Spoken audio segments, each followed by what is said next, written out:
The next question, Dr. Nabil from Kashmir, he asks, why are some people born with congenital defects? If this is a test for the parents, then why are non-Muslim and atheist parents tested, especially the non-Muslim parents?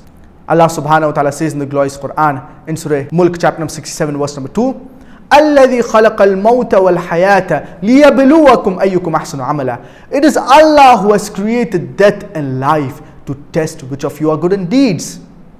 So this life, it is a test for the hereafter. And based upon our deeds, based upon our actions, we will be rewarded or punished in the hereafter. So certain people are tested. Allah subhanahu wa ta'ala tests different people in different ways. And Allah subhanahu wa ta'ala says in Surah Baqarah chapter number 2 verse number 155, وَلَنَبْلُوَنَّكُمْ بِشَيْءٍ مِّنَ الْخَوْفِ وَالْجُوعِ وَنَقْصٍ مِّنَ الْأَمْوَالِ وَالْأَنفُسِ وَالثَّمَرَاتِ وَبَشِّرِ الصَّابِرِينَ. And we shall surely test you with something of fear and hunger, and some loss of lives and wealth. But give glad tidings to those who patiently persevere. So Allah subhanahu wa ta'ala, He tests the believers. Allah subhanahu wa ta'ala tests different people in different ways. And even if the children, they have certain diseases, it is a test for the parents. Will they yet be grateful and thankful to Allah subhanahu wa ta'ala? Are they content with the decree of Allah subhanahu wa ta'ala or not? Even the non-Muslim parents, it is a test for them. Will they believe in one God alone? Will they embrace Islam? Will they be content with the decree of Allah subhanahu wa ta'ala? And if they embrace Islam, if they are content with the decree of Allah subhanahu wa ta'ala, their reward will be greater in the hereafter. Because the greater the test, the greater the reward. And just because a person has a disease, maybe a congenital heart disease or any other disease, that does not make him a lesser human being.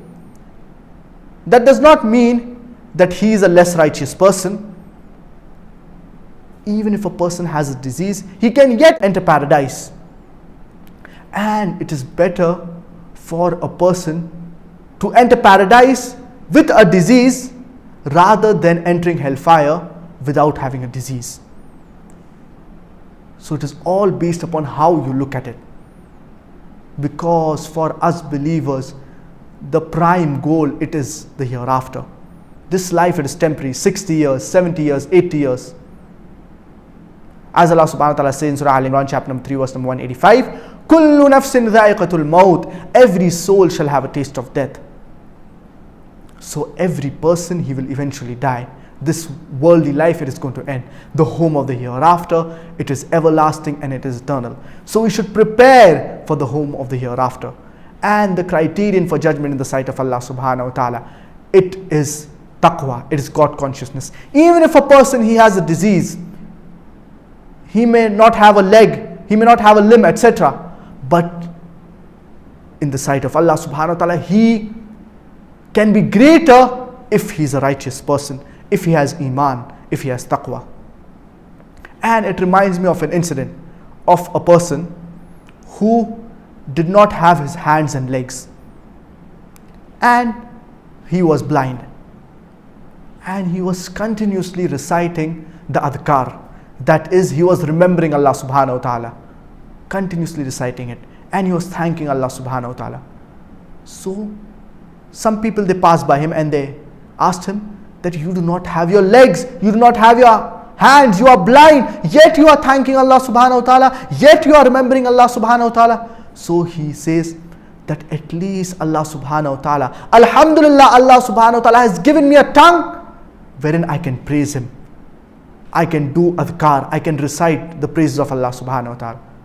Look at the iman of this person. Even though he has lost his limbs, he is blind, but yet he is content with the decree of Allah subhanahu wa ta'ala. Because we all know and we all should strive for the afterlife. This life, it is only temporary, and the home of the hereafter, it is everlasting and it is eternal.